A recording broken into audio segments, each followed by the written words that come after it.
Chapter 1. Mrs. Rachel Lynde is surprised.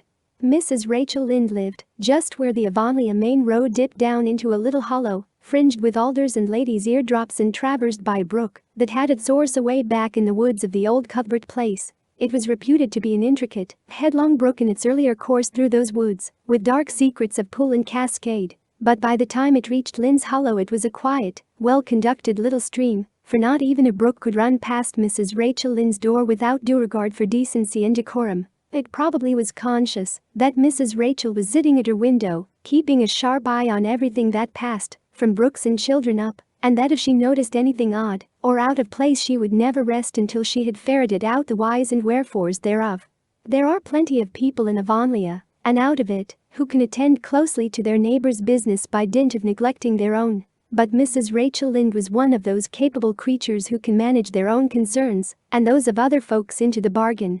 She was a notable housewife. Her work was always done and well done. She ran the sewing circle, helped run the Sunday school, and was the strongest prop of the Church Aid Society and Foreign Missions Auxiliary.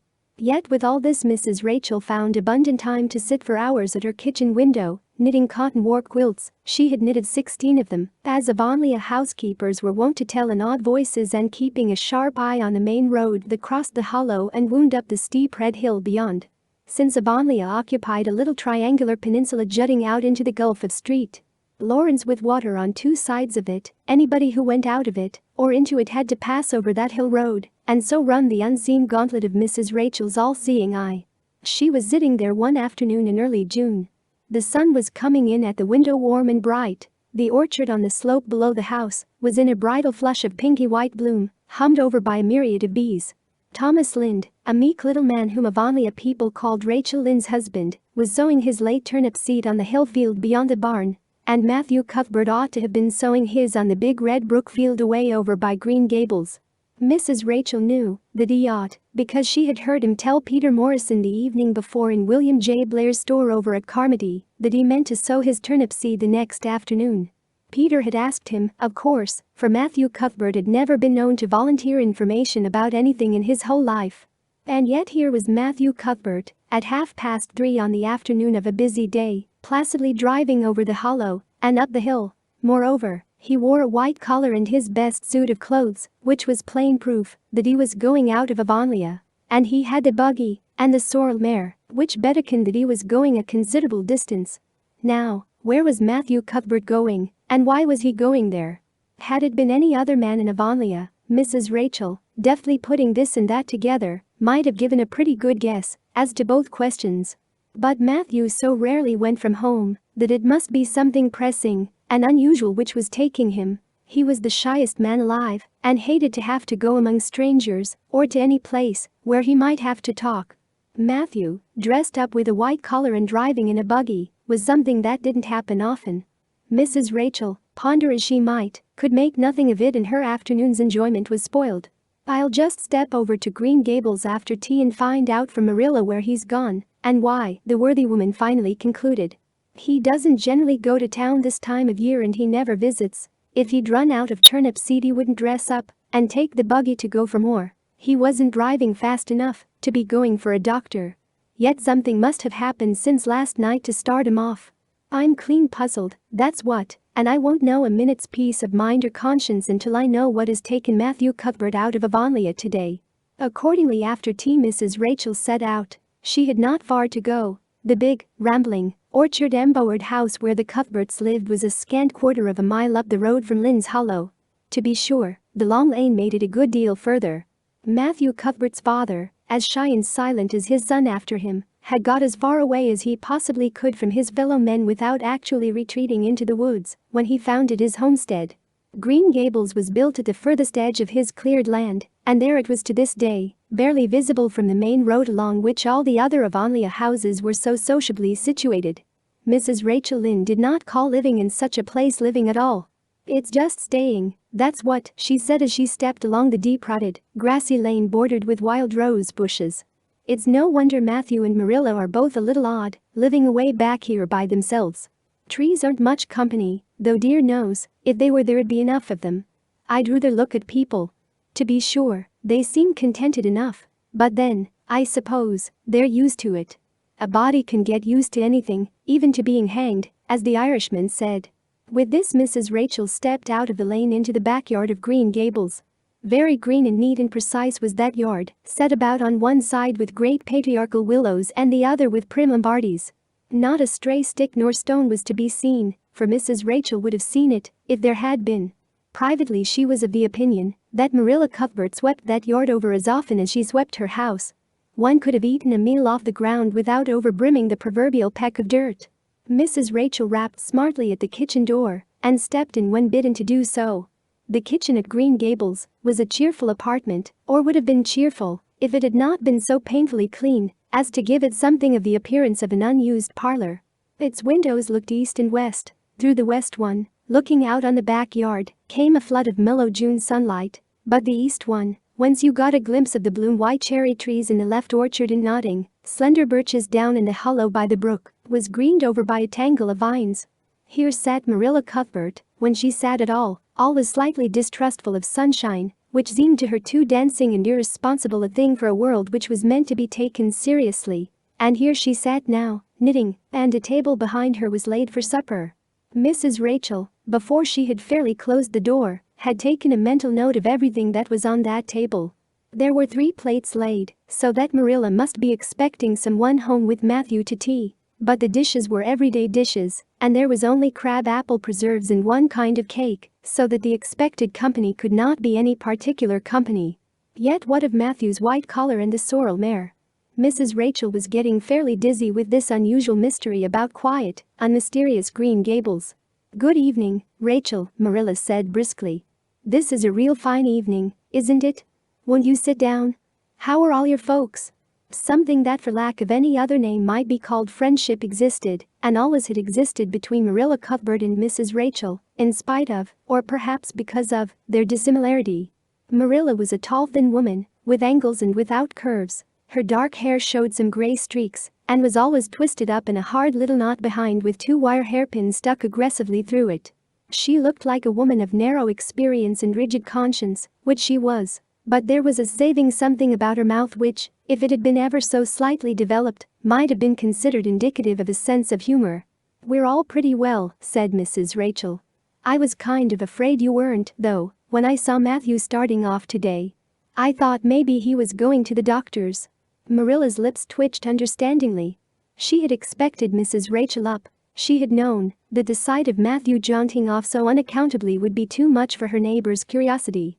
"Oh, no, I'm quite well, although I had a bad headache yesterday," she said.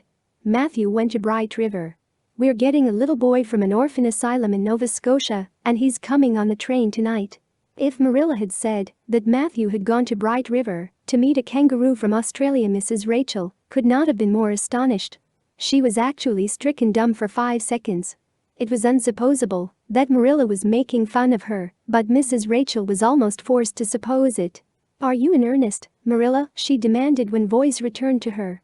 "Yes, of course," said Marilla, as if getting boys from orphan asylums in Nova Scotia were part of the usual spring work on any well-regulated Avonlea farm instead of being an unheard-of innovation. Mrs. Rachel felt that she had received a severe mental jolt. She thought in exclamation points. A boy. Marilla and Matthew Cuthbert of all people adopting a boy. From an orphan asylum. Well, the world was certainly turning upside down. She would be surprised at nothing after this. Nothing. What on earth put such a notion into your head? She demanded disapprovingly.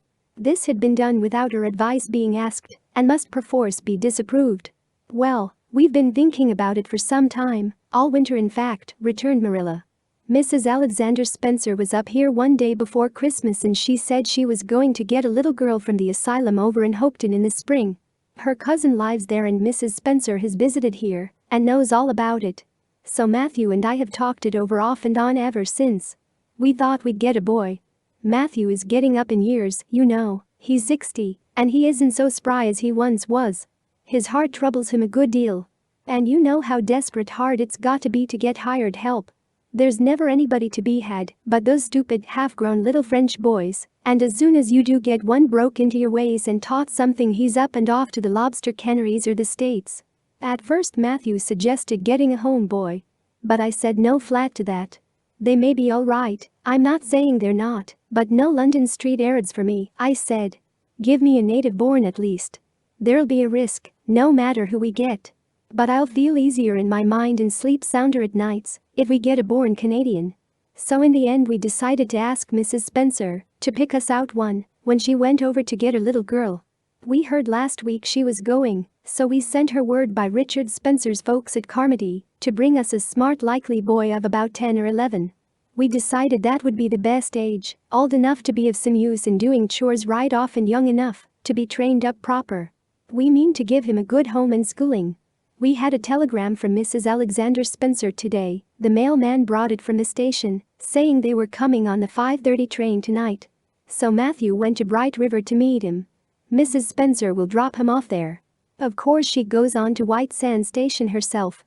Mrs. Rachel prided herself on always speaking her mind. She proceeded to speak it now, having adjusted her mental attitude to this amazing piece of news. Well, Marilla, I'll just tell you plain that I think you're doing a mighty foolish thing, a risky thing, that's what. You don't know what you're getting.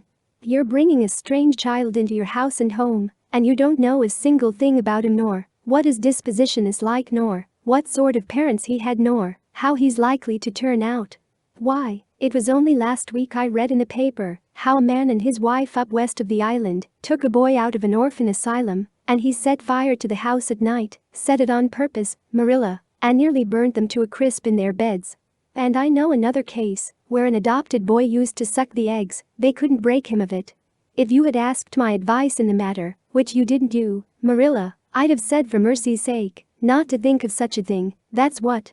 This job's comforting seemed neither to offend nor to alarm Marilla. She knitted steadily on. I don't deny there's something in what you say, Rachel. I've had some qualms myself. But Matthew was terrible set on it. I could see that, so I gave in. It's so seldom Matthew sets his mind on anything that, when he does, I always feel it's my duty to give in. And as for the risk, there's risks in pretty near everything a body does in this world. There's risks in people's having children of their own. If it comes to that, they don't always turn out well. And then Nova Scotia is right close to the island. It isn't as if we were getting him from England or the States. He can't be much different from ourselves. Well, I hope it will turn out all right, said Mrs. Rachel in a tone that plainly indicated her painful doubts. Only don't say I didn't warn you. If he burns Green Gables down or puts strychnine in the well. I heard of a case over in New Brunswick where an orphan asylum child did that, and the whole family died in fearful agonies. Only, it was a girl in that instance. Well, we're not getting a girl, said Marilla, as if poisoning wells were a purely feminine accomplishment and not to be dreaded in the case of a boy. I'd never dream of taking a girl to bring up.